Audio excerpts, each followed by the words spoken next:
அப்படின்னா இந்த கிரகங்களுடைய அடிப்படையில சுக்கிரனுடைய பெயர்ச்சி. சுக்கிர பகவான் வந்து பாத்தீங்க அப்படின்னா சிம்ம ராசியில இருந்து கன்னி ராசிக்கு பெயர்ச்சி ஆகிறார். அதாவது ஆவணி மாசம் 8ஆம் தேதி தமிழுக்கு 24/8/2024 சனிக்கிழமை பின் இரவு பெயர்ச்சி ஆகிறார். அவர் பெயர்ச்சியாகி 11/9/2024 வரைக்கும் கன்னிராசியில இருப்பார். சிம்ம ராசியில இருந்து பெயர்ச்சியாகி கன்னிராசிக்கு அவர் போறார். கன்னிராசிக்கு அவர் பெயர்ச்சியாகி அந்த நேரத்துல கிரகங்களுடைய அடிப்படையில கிரகங்கள்லாம் எங்கெங்க இருக்குங்கிறத முதல்ல ஒரு வாட்டி பார்த்துக்குவோம். அதாவது புதன் லக்கணம் வந்து பாத்தீங்க அப்படின்னா மிதுன லக்கணத்துல பெயர்ச்சி ஆகிறார். புதன் வந்து பாத்தீங்க அப்படின்னா கடக வீட்டுல இருக்காரு. சூரியன் சொந்த வீட்டிலேயே இருக்காரு. சுக்கிரன் கேது கன்னில இருக்கு. சனி பகவான் வக்ரம் பெற்று கும்ப வீட்டுல இருக்காரு. ராகு பகவான் வந்து பாத்தீங்க அப்படின்னா மீன வீட்டுல இருக்காரு. செவ்வாய் குரு ரிஷப வீட்டுல இருக்காரு. இந்த கடக வீட்டுலயுமே வந்து பாத்தீங்க அப்படின்னா புதன் பகவான் வக்ரம் பெற்று தான் இருக்கார். அவர் பெயர்ச்சி ஆகல. இந்த கிரகங்களுடைய அடிப்படையில இவர் பெயர்ச்சியாகி சுக்கிரன் வந்து இந்த 12 ராசிகளுக்குமே எப்படிப்பட்ட பலனை கொடுப்பார்? சுக்கிரன் அப்படின்னா யாரு? சுக்கிரன்னா என்ன பலனை கொடுப்பார் அப்படிங்கிற ஒரு விஷயம் வந்து பாத்தீங்க அப்படின்னா இந்த 12 ராசிக்குமே மேசம் முதல் மீனம் வரை ஒவ்வொரு ராசிக்கும் நம்ம வந்து சுக்கிரனுடைய பெயர்ச்சியை வந்து பாத்தீங்க அப்படின்னா தனித்தனியா நம்ம வந்து அன்பார்ந்த சிம்ம ராசி அன்பர்களே, சிம்ம ராசி இந்த சுக்கிர பெயர்ச்சி எப்படி இருக்கும் அதை நம்ம விரிவா பார்க்க போறோம்.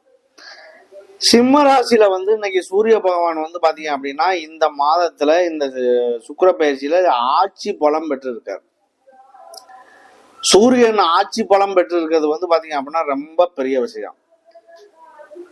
கண்டிப்பாக கவர்மெண்ட் சார்ந்த விஷயங்கள்ல வேலைக்கு ஈடுபடக்கூடிய ஒரு நபர்களுக்கு சாதகமான சூழ்நிலை அமைய பெறும். இந்த சுக்கிரன் வந்து உங்களுக்காக உங்களுடைய ராசியில இருந்து உங்களுக்கு 2ஆம் இடம் பெயர்ச்சி ஆகிறார். பெயர்ச்சியாகி 2ஆம் இடத்துல இருக்கக்கூடிய கேது பகவானோடு சேர்ந்து அவர் நீசம் பெறுறார். சிம்மராசி அன்பர்களே, இந்த மாதம் வந்து உங்களுக்கு வந்து 2ஆம் இடம் என்பது தனம், வாக்கு, குடும்பம், வருமானம், அடிப்படை கல்வி இதெல்லாம் வருது. நிதானம் கண்டிப்பாக தேவை. இந்த நிதானமற்ற செயல் உங்களுக்கு ஒரு சில பாதிப்புகள்ல கொண்டே விட்டுரும். அதனால நமக்கு நேரம் சரியில்லை, நிதானத்தோட இருக்கணுங்கிற நினைப்பு மனசுல இருந்தே தீரணும் சுக்கிர பயிற்சி வரைக்கும். இருந்தாலுமே உங்களுக்கு அதையும் தாண்டி உங்களுக்கு கண்ட சனி ஓடிக்கிட்டு இருக்கு. கண்ட சனி தெண்டம் பண்ணணும் அப்படிங்கிறது ஒரு விதி. ஆனா சனி பகவான் உங்களுக்கு 7ஆம் இடத்துல இருந்து அவர் வக்ரம் பெற்று பார்க்கிறார். உங்களுடைய ராசியை 7ஆம் பார்வையா பார்க்கிறாரு, வக்ரம் பெற்று பார்க்கிறார். அப்ப அவருடைய டைரக்டான ஒரு பாதிப்புகள் இல்லாம ஒரு பாதிப்புகள் வந்து பாத்தீங்க அப்படின்னா குறைகிறதுக்கான ஒரு வழி வாய்ப்புகள் உண்டு. இந்த சுக்கிரன் வந்து உங்களுக்காக 3க்கும் 10க்கும் உள்ள அதிபதி. அண்ணன், தம்பி, அக்கா, தங்கச்சி இந்த மாதிரி உள்ள உறவுகள் கொஞ்சம் நிதானமான பேச்சுவார்த்தைகள் கண்டிப்பாக தேவை. இல்லை அப்படின்னா சின்னதா பேசுறீங்க அப்படின்னா அது ஒரு சண்டையா வம்புல கொண்டே விட்டுரும். 10 அப்படிங்கிறது தொழில் ஸ்தானம். தொழில் செய்யக்கூடிய நபர்கள் யாராக இருந்தாலும் ஒரு லேபர்கிட்டயோ மற்ற விஷயங்கள்டையோ இல்ல சரக்கு எடுக்கக்கூடிய இடங்கள்லயோ நிதானமான பேச்சுவார்த்தைகள் நல்ல மாற்றத்தை உருவாக்கும். நிதானமற்ற பேச்சுவார்த்தைகள் உங்களுக்கு ஒரு பலவீனத்தை சந்திக்கிறதுக்கான ஒரு வழிவாய்ப்பை ஏற்படுத்தும். அப்ப இதை பொறுத்தளவுக்கு சுக்கிர பெயர்ச்சி, சூரியன் ஆட்சி பலம், நீங்க நல்லா இருக்கும் பொழுது என்ன பலவீனமா இருந்தாலும் அவ்வளவு ஒரு பெரிய பாதிப்பை தராது. இதே வந்து சுக்கிரனுக்கும் சூரியனுக்குமே வந்து பாத்தீங்க அப்படின்னா சுக்கிரன், சூரியன், புதன் எல்லாம் வந்து 90 பாகைக்குள்ளதான் இருக்கும். எல்லாமே மூணுமே முக்கூட்டு கிரகங்கள். சுக்கிரன் அஸ்தமனம் பெறதோ இல்ல நீசம் பெறதோ வக்ரம் பெறதோ திதி சூன்யத்துல அகப்படுறதோ ஏதோ ஒரு வாழ்க்கையில் உங்களுக்கு குறைவு ஏற்படுங்கிறது ஒரு கணக்கு. சுக்கிரன் அப்படின்னாலே மனைவி ஸ்தானம்.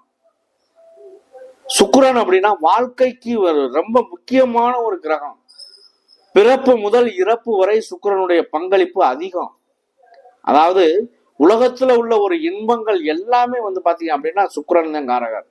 ஆடம்பரமான வாழ்க்கை, பகட்டான ஒரு வாழ்க்கை, இதுக்கு யாரு காரகர்? சுக்கிரன் தான்.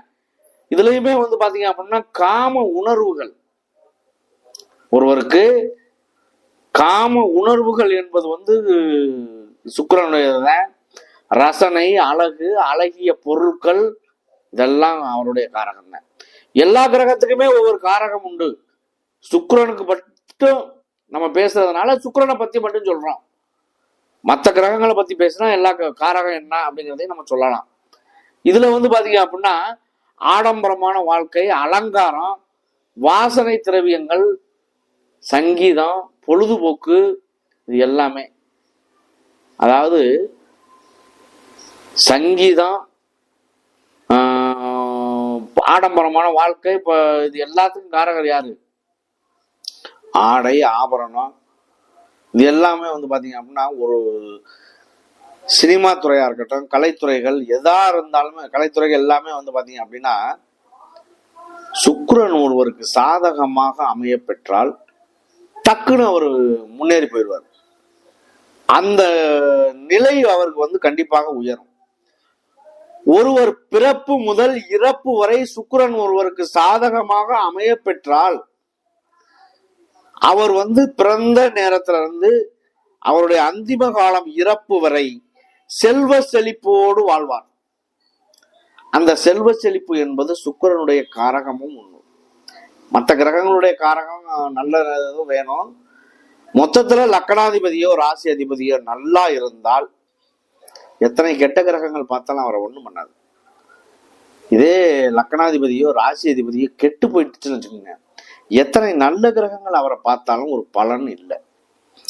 அப்ப இதை பொறுத்தவரை அவரவருடைய விதியினுடைய அமைவும் உண்டு, முன்ஜென்ம கர்மா உண்டு. இந்த கர்ம வினையை பொறுத்தே உங்களுடைய ஜாதகம் நல்லது கெட்டது அப்படிங்கிறது அமையப்பெறும். நல்ல ஜாதகமா, கெட்ட ஜாதகமா, பூரண ஜாதகமா, இவர் நல்லதை அனுபவிக்க பிறந்திருக்காரா, பாக்கியஸ்தானத்துல லக்கணம், லக்னாதிபதி சுபஸ்தானத்துல இருக்கா, கெட்டு போச்சா, அசுபஸ்தானத்துல இருக்கா, இல்ல இந்த பிள்ளைய தத்து கொடுத்துடலாமா, எவ்வளவோ வழிகள் இருக்கு. அப்ப இத பூராமே வந்து பாத்தீங்க அப்படின்னா ஒன்னொன்னா நம்ம கணக்கெடுக்கும் பொழுது இந்த சுக்கிரனாகப்பட்டவர் ஒருவருக்கு வந்து பாத்தீங்க அப்படின்னா சுகமாக அமைய பெற்றால் அவருடைய வாழ்க்கையில் என்றுமே இனிமையான காலமே. இதுல வந்து பாத்தீங்க அப்படின்னா ராஜபோக வாழ்வு, அலங்காரமான வாழ்க்கை, வசிப்பிடங்கள், வாகன யோகங்கள், கரு உற்பத்திக்கு தேவையான சுக்கிலம், சுரோனிதம், இது எல்லாம் சுக்கிரனுடைய பயன்தான். இதுல ஏதேனும் பாதிப்பு ஏற்பட்டால் அவருடைய வாழ்க்கையில இல்லறம் என்பது பாதிக்கப்படும். ஏதோ ஒரு வகையில சுக்கிலம் சுரோனிதம் ரெண்டுமே கெட்டு போச்சு அப்படின்னா அவருடைய வாழ்க்கையில அவரு தத்து குழந்தை எடுத்து நிறைய பேர் வளர்க்குறாங்க, பார்த்திருக்கோம். அவங்களுக்கு காரணமும் இதுதான். விதி ஜாதகத்துல கண்டிப்பா அவங்களுக்கு வந்து பாருங்க சுக்கிரன் பலவீனமாவே இருக்கும். இந்த பலவீனமா இருந்தால் அவங்களுக்கு கண்டிப்பாக இந்த குழந்தை பேர் என்பது தத்து குழந்தை எடுக்கிறதுக்கான வாய்ப்புகள் உண்டாகும். ஒருவருடைய ஜாதகத்தை பார்த்து அவருக்கு சுக்கிலம் சுரோனிதம் நல்லா இருக்கா, ஆணாக இருந்தால் சுக்கிலம், பெண்ணாக இருந்தால் சுரோனிதம், இது நல்லா இருக்கா அப்படிங்கிறத பார்த்து கணவன் மனைவி நிறைய பேர் பிரிஞ்சிடுறாங்க. என்ன காரணமா இருக்கும்? நிறைய பேர் யோசிச்சா இதை வெளியே சொல்ல முடியாது, கேட்க முடியாது.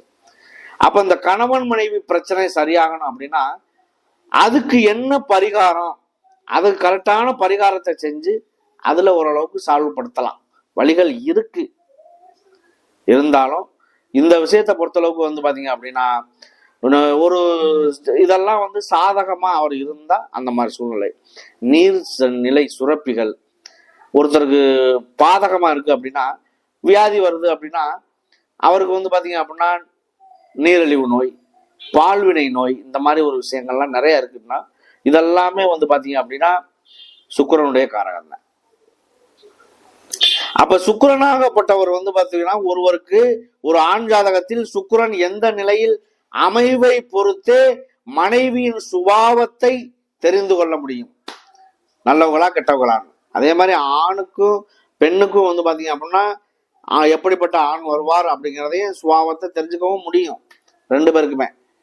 நம்ம சுக்கிரனை பத்தி பேசுறதுனால சுக்கிரனை பத்தி மட்டும் நம்ம சொல்லியிருக்கோம். அப்ப இதை பொறுத்தளவுக்கு வந்து பாத்தீங்க அப்படின்னா சுக்கிரன் ஒரு வகையில சாதகமாக அமைய பெற்றால் மட்டுமே சுயமாக ஒரு வீடு கட்டுவதை கூட அவர் யோசிக்க முடியுங்கிறார். அப்ப அவர் தான் வந்து சுக்கிரன் ஜாதகமா இருந்துச்சு அப்படின்னா வீடு கட்டிடுவாரு, வண்டி வாகனங்கள், வாகன யோகங்கள், ஒரு வண்டிக்கு 2 வண்டி வச்சிருப்பாரு, 3 வண்டியா கூட வச்சிருப்பாரு. அப்ப அந்த மாதிரி ஒரு சூழ்நிலைகள்லாம் இருக்கு அப்படின்னா சுகபோகமான ஒரு வாழ்க்கைக்கு சொந்தக்காரர் சுக்கிரனே. அப்ப அவருடைய வாழ்க்கையில வந்து பாத்தீங்க அப்படின்னா ஒருவருக்கு 4 குழந்தைகள் இருக்கு அப்படின்னா 4வது கடைசியா பிறக்கக்கூடிய குழந்தை ஒரு நல்ல வாழ்க்கை ஓடிக்கிட்டு இருக்கு. அந்த வாழ்க்கையில கடைசியா பிறக்கக்கூடிய குழந்தை சுக்கிரனுடைய சாரத்துல பரணி பூரம் புராணத்துல பிறக்குதுன்னு வச்சுக்கோங்க. இதை வந்து நம்ம முதல்ல ஏன் சொல்றோம் அப்படின்னா ஒருவருக்கு நல்ல சூழ்நிலையில ஓடிக்கிட்டு இருக்கு, அந்த ஓடிக்கிட்டு இருக்கக்கூடிய காலம் வந்து கடைசி குழந்தை ஒரு 3 குழந்தை பிறந்துட்டு 4வது ஒரு குழந்தை பரணி பூரம் புராணம் சுக்கிரனுடைய சாரத்துல இருக்கு பிறக்குது அப்படின்னா குட்டி சுக்கிரன் அர்த்தம். குட்டி சுக்கிரன் குடிய கெடுக்கும் ஒரு பழமொழி சொல்லுவாங்க.